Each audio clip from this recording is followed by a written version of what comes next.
Bienvenidos al curso de Interacciones e Historia de los Sistemas Terrestres de la Facultad de Ciencias de la UNAM. Esta es una grabación de la primera sesión de la clase introductoria para que puedan consultarla después. El propósito de esta grabación es que se presenten los conceptos antecedentes, objetivos y aspectos formales del curso. El curso lo impartimos el maestro Luis Espinosa Arrúa-Rena y un servidor, Dr. Dante Morán. El maestro Luis se encarga de los aspectos de la evolución de la biosfera y de los ciclos biogeoquímicos de la Tierra, y yo me encargo de los aspectos de la evolución geológica y de la evolución de otros sistemas como la atmósfera y la hidrosfera.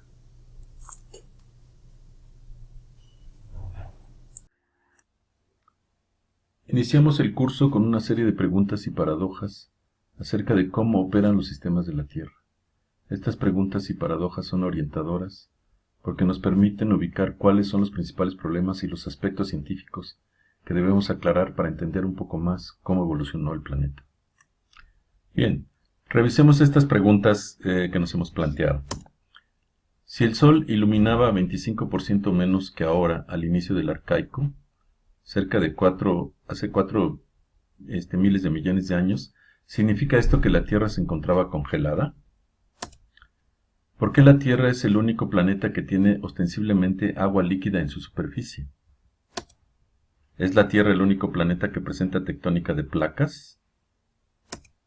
¿De dónde y de qué proceso proviene el calor interno de la Tierra? Si Marte y Venus tienen más del 95% de CO2 en su atmósfera, ¿por qué la Tierra tiene menos del 1%? Continuamos con las preguntas. ¿Cómo se relacionan los cambios en el clima de la Tierra con los procesos geológicos, biológicos y aún de los que ocurren en el ámbito planetario? ¿Cómo se pueden reconocer los cambios climáticos y ambientales en el registro estratigráfico de la Tierra? Es decir, ¿qué es lo que tenemos que observar en las rocas para identificar estos cambios? ¿Cuándo ocurrieron los principales episodios de enfriamiento y calentamiento en el clima de la Tierra? ¿Por qué se forman las cadenas orogénicas y por qué los cratones resisten el acortamiento orogénico? Con estas preguntas interesantes de inicio, damos paso a los objetivos del curso. Nos gustaría que al final del curso ustedes conocieran las características principales y la secuencia de los eventos más importantes en la evolución de la Tierra, tanto de su interior y corteza como de su hidrosfera, atmósfera y biosfera. Que desarrollen la capacidad de interpretar aspectos de la historia de la Tierra a partir de usar herramientas petrológicas, estratigráficas, paleontológicas, estructurales y geoquímicas. En el marco de esta nueva concepción de la Tierra como un ente complejo formado por varios sistemas que termodinámicamente son abiertos, que interaccionan entre ellos y que están estrechamente relacionados, es decir, se afectan unos a otros, es de especial interés para que comprendan que todos estos eventos en la historia de la Tierra no son aislados, sino el resultado de las interacciones entre los sistemas. ¿Cuál es el marco teórico para nuestro curso? Existen varios conceptos importantes que debemos conocer para entender la evolución de la Tierra y que ustedes ya han visto en cursos anteriores, pero que en ciertos momentos del curso nos detendremos a repasarlos. Por ejemplo, sobre la teoría sobre el origen y evolución del sistema solar, la teoría de la tectónica de placas, la teoría de la evolución de las especies, la hipótesis sobre el origen de la vida, o las hipótesis más bien, el comportamiento termodinámico de sólidos, los fundidos silicatados, el agua y los gases atmosféricos, el decaimiento radiactivo y fraccionamiento de los isótopos. Hay una serie de antecedentes históricos importantes para el tema de la historia de la Tierra. El conocimiento que se tiene actualmente sobre la evolución de nuestro planeta ha avanzado gradualmente, pero a veces ha dado grandes saltos. Dentro de los antecedentes más importantes históricos, en términos de la formulación de nuevos conceptos en diferentes momentos de la historia de la geología, se encuentran los siguientes. Los principios de Steno, que son los que rigen la interpretación de las capas y de las sucesiones que forman la corteza de la Tierra, el desarrollo de la taxonomía biológica, el principio del uniformitarianismo y el actualismo. También hablaremos del catastrofismo y el neocatastrofismo, el desarrollo de la tectónica de placas y sus efectos en las disciplinas de ciencias de la Tierra, la exploración planetaria y el conocimiento sobre la evolución estelar, el reconocimiento de las interacciones entre los diferentes sistemas terrestres, y la estructura y funcionamiento del ADN, el ARN, la síntesis de proteínas y características generales de las leyes de la herencia. Nos interesa mucho el concepto de la estratigrafía para este curso. Es una disciplina muy importante para entender la historia de la Tierra, porque la estratigrafía es el estudio de los vestigios que han dejado los acontecimientos sobre la Tierra, y los vestigios se encuentran en las rocas. De la historia antigua de la atmósfera tenemos muy poca información. No sabemos bien cuál era su composición, sin embargo podemos buscar vestigios en las rocas. Sobre la química del agua podemos también buscar vestigios en las rocas, y podemos buscar restos de eventos catastróficos, de cómo evolucionaron las especies, y vestigios del impacto de cuerpos extraterrestres, como meteoritos o cometas. Entonces, a la estratigrafía le damos un especial énfasis en el curso. Es nuestra herramienta principal para entender la historia. Aquí presentamos una definición de lo que resulta ser la estratigrafía para que la tengan presente. La estratigrafía es el estudio de las relaciones espaciotemporales de los cuerpos de roca a través del análisis de la litología, estructuras primarias, contactos y discontinuidades de las sucesiones que forman la corteza. En primera instancia, la estratigrafía nos refiere a las capas de la Tierra, es decir, a estas sucesiones en forma de estratos o capas, en las que nosotros podemos aplicar las leyes de Steno e ir subiendo estratigráficamente e ir avanzando en el tiempo geológico. Sin embargo, no todas las rocas antiguas preservan su disposición en capas. Hay unas que se encuentran profundamente metamorfoseadas y deformadas y transformadas, y entonces no siempre vamos a poder leer la historia de la Tierra a través de la lectura simple de las capas que se encuentran de acuerdo a un orden estratigráfico bastante claro, sino que vamos a encontrar perturbaciones fuertes en la corteza que no nos van a permitir aplicar tan simplemente los conceptos estratigráficos. Por ejemplo, nos podemos encontrar masas cristalinas sin rasgos que nos indiquen alguna relación temporal de un cuerpo contra otro. Entonces necesitamos hacer uso de otras herramientas para conocer los acontecimientos que dieron origen, por ejemplo, a una masa de granito como esta. Esta masa de granito se formó en un solo episodio. Es un batolito que fue construido a pasos por inyecciones de magma de diversa naturaleza durante millones de años. ¿Eso cómo lo podemos saber si no contamos con la estratigrafía tradicional en capas?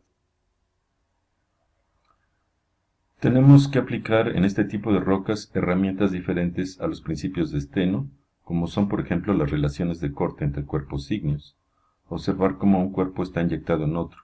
Por ejemplo, en este afloramiento podemos ver por lo menos 4 generaciones de rocas magmáticas. La blanca, que es la roca encajonante. Luego tenemos la serie de cuerpos oscuros, como estos que se encuentran aquí, diques de color gris que se inyectaron en la roca granítica, como estos que se encuentran en esta posición, y después hay unos diques más oscuros que cortan a los diques grises, y al final tenemos las aplitas, que son estos cuerpos de color claro. Así tenemos por lo menos 4 eventos. Si aplicamos fechamientos isotópicos a cada uno de los 4 tipos de rocas, podemos darnos una idea del tiempo en que se formaron este tipo de macizos rocosos montañosos. Tenemos conceptos estratigráficos relevantes que queremos que tengan claros para comunicarnos en clase. Algunos de ellos los han revisado mucho, sobre todo en sus clases de estratigrafía. Tenemos diferentes tipos de unidades estratigráficas, por ejemplo, las unidades cronoestratigráficas, las litoestratigráficas, las bioestratigráficas, las magnetoestratigráficas, cuyo significado será útil para interpretar la historia de la Tierra. Tendremos unidades deposicionales, que son unidades que se refieren a eventos de acumulación de sedimentos, como la unidad llamada secuencia para secuencia, sucesión de facies y facies. Y también tendremos discontinuidades y discordancias, que son discontinuidades que nos indican rupturas o interrupciones de la sedimentación o de la deformación de las rocas y la reanudación de la sedimentación. En el análisis de las sucesiones que forman la corteza de la Tierra encontraremos diferentes circunstancias. Podemos encontrar continuidades estratigráficas o podemos encontrar paraconformidades en lo que se ven que las capas están paralelas, sin embargo, existe una ausencia de capas que nos indican una ruptura de la sedimentación. Podremos tener discordancias erosivas, discordancias angulares, discordancias angulares erosivas, y también tendremos situaciones extrañas como esta en la que tenemos discordancias sintectónicas, mientras que en un lado en una región tenemos una discordancia angular, en otra región tenemos que las sucesiones son continuas, y finalmente tendremos circunstancias en las que sucesiones sedimentarias están descansando encima de rocas cristalinas. El significado de estas discordancias es muy importante para entender la historia de la Tierra. Esta es la Carta Estratigráfica Internacional que ustedes conocen bien. La vamos a usar en clase y la deben tener siempre a la mano. Es el resultado de los acuerdos de la Comisión Internacional de Estratigrafía de la Unión Internacional de Ciencias Geológicas, en los que se ponen nombres acordados internacionalmente para los diferentes periodos, eras y eones. También se marcan límites en millones de años de estos periodos o eras. Unos todavía son dudosos. Los que tienen tachuelita aquí de color amarillo son aquellos en los que hay un acuerdo y cierta certeza entre la comunidad internacional. Manejaremos conceptos tectónicos relevantes, conceptos que tienen que ver con la deformación de la corteza y que son muy importantes para entender la historia de la Tierra. Dentro de estos conceptos se encuentran los límites de placas convergentes, divergentes y transcurrentes, las márgenes activas, las márgenes pasivas, las cuencas sedimentarias y su entorno en términos de la tectónica de placas, el magmatismo en el marco de la tectónica de placas, los cinturones metamórficos que se forman de acuerdo a los límites y otras circunstancias en la tectónica de placas, el concepto de faja orogénica u orógeno y finalmente el concepto de cratón. Todos ellos serán importantes para nuestro curso. Otro aspecto relevante en el curso es la clasificación de las cuencas sedimentarias de acuerdo a su ambiente tectónico. Tenemos que muchas de las sucesiones que caracterizan la historia geológica de diferentes regiones de los continentes se dieron en cierto ambiente o en cierto marco tectónico. Por eso es importante el estudio de la clasificación de las cuencas sedimentarias. Tenemos, por ejemplo, cuencas cratónicas continentales, que son cuencas que se forman dentro de los cratones o en sus bordes, ¿no? Entonces tenemos, por ejemplo, las cuencas intracratónicas, las cuencas que están en los bordes de los cratones o los ablacógenos.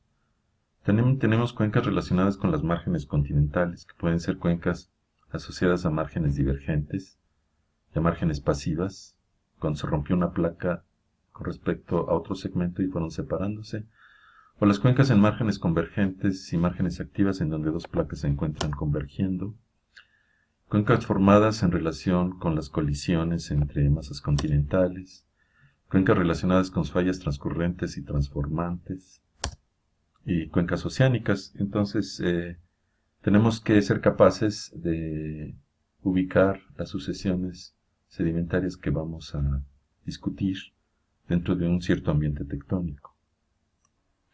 Bien, pues eso es todo con respecto a la clase introductoria.